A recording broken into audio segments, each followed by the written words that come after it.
মানুষ আছে, নারী পুরুষ, আমি আপনি সে তিনি, দুনিয়ার প্রথম থেকে সবাই আদমের সন্তান। জোরে বলুন সুবহানাল্লাহ। তাহলে বান্দরের সন্তান কি করে হলো?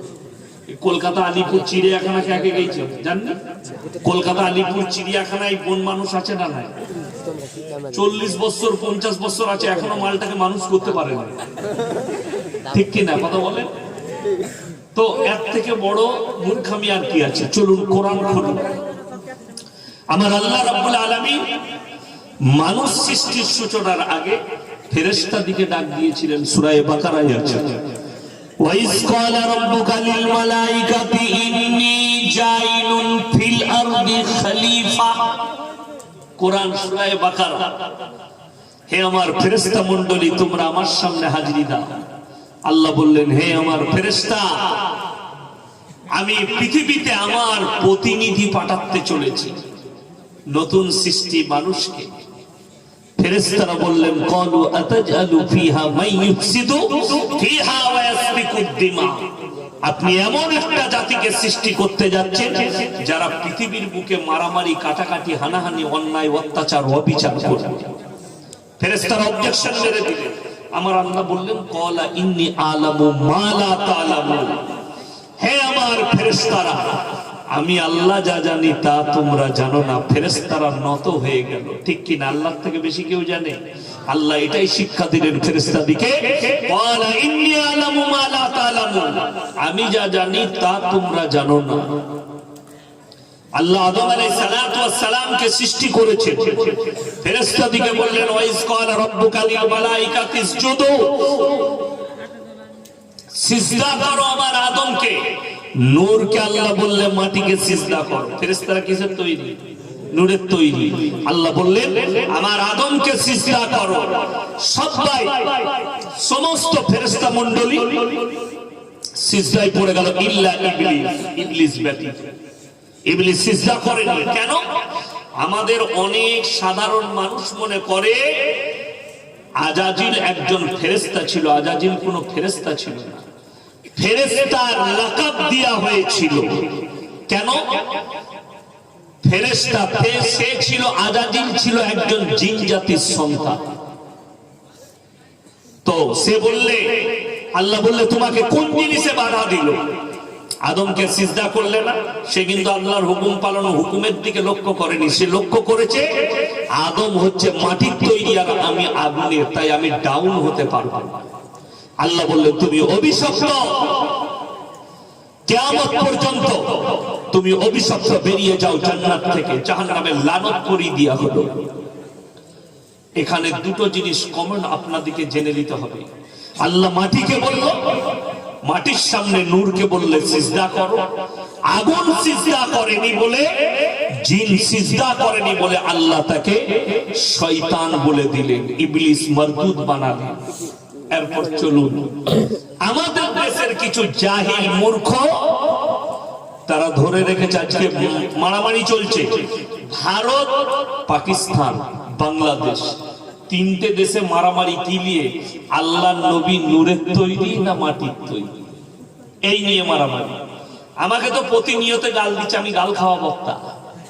কি বলেন? ভালো লাগে আমার গাল খেতে। অনেকজন গাল দিচ্ছে, আমি তো গালিটাকেই দোয়া মনে করি। অসুবিধা নাই, গালি দাও, চলুন। যারা নূরের তৈরি বলছে তারা কতগুলো মিস্টেক করছে বলে দিই।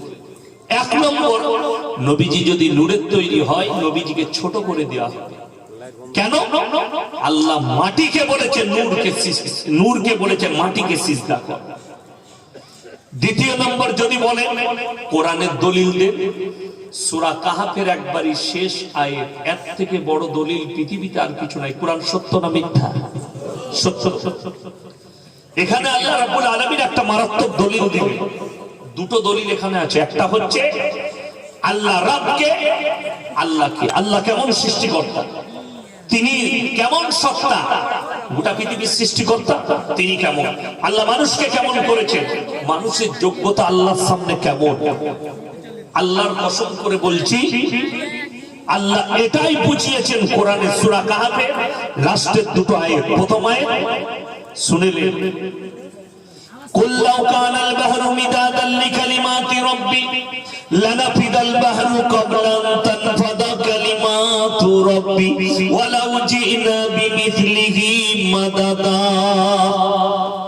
হে আমার নবী, পৃথিবীর মানুষকে বলে দাও, যতগুলো সমুদ্র আছে, যতগুলো পৃথিবীতে পানি আছে, নদ নদী নালা দরিয়া, সব পানিগুলোকে আমি আল্লাহ যদি কালি করে দিই, আর পৃথিবীর মানুষ আমার আল্লাহর প্রশংসা লিখতে শুরু করে, আল্লাহর কসম করে বলছি পানিগুলো শেষ হয়ে যাবে, আমার প্রশংসা লিখে শেষ করতে পারবে না। আমি যদি আবার অতটা পানি দিই, আবার যদি লিখতে শুরু করে, সেটাও শেষ হবে, কিন্তু কিয়ামতের সকাল চলে আসবে, আল্লাহর প্রশংসা লিখে শেষ করা যাবে না। জোরে একবার বলুন সুবহানাল্লাহ। এটা হচ্ছে আমার আল্লাহর সত্তা। দ্বিতীয় নম্বর কে? হযরতে মুহাম্মদ মুস্তাফা, সকলে বলুন না সাল্লাল্লাহু আলাইহি ওয়াসাল্লাম। এরপর নবীজিকে আল্লাহ বললেন, দেখুন ভালোবাসা একটা শব্দের নাম, ঠিক কি না? ভালোবাসা কিসের নাম? শব্দের নাম। আমরা মাকে সবাই ভালোবাসবো, জোরে বলুন ইনশাআল্লাহ। বউকে ভালোবাসবেন, জোরে বলুন ইনশাআল্লাহ। আচ্ছা, দুটোরই নাম কি বললাম? মাকে ভালোবাসার নামটাও ভালোবাসা, বউকে ভালোবাসার নামটাও ভালোবাসা। কেউ যদি বউকে বলে তোকে এত ভালোবাসি, এত ভালোবাসি, মা বলতে মন যাচ্ছে, বউ ঝাঁটা করে মারবে না? মারবে না। আটকুড়ের বেটা আমাকে মা বলবি, সব গোলমাল হয়ে যাবে। বউকে মা বলা যাবে না। তো আমাদের দেশের কিছু নেমো খারাপ আছে। কি বুঝলে? হাওড়ার একজন গজল গায়ক আছে, গজল গায়, স্টেজে ড্যান্স করে করে বায়ান করে, তার নাম আমি উচ্চারণ করব। কি বুঝলেন? মনে হয় ফাংশন করছে। আচ্ছা, আমি বসে বায়ান করছি না দাঁড়িয়ে? স্টেজে চলে চলে বায়ান করছি না, সে আবার গজল গেয়ে গেয়ে বায়ান করে। গজল গাইছে, ষষ্ঠতে ছিলেন সৃষ্টিতে এলেন মুহাম্মাদুর রাসূলুল্লাহ। এই গজল যে পড়েছে তার ঈমান চলে গেছে। তার মানে যিনি আল্লাহ তিনি নবী, জোরে বলুন নাউজুবিল্লাহ।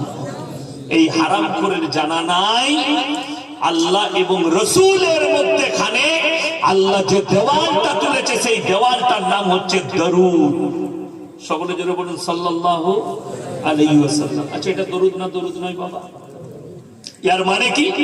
আল্লাহ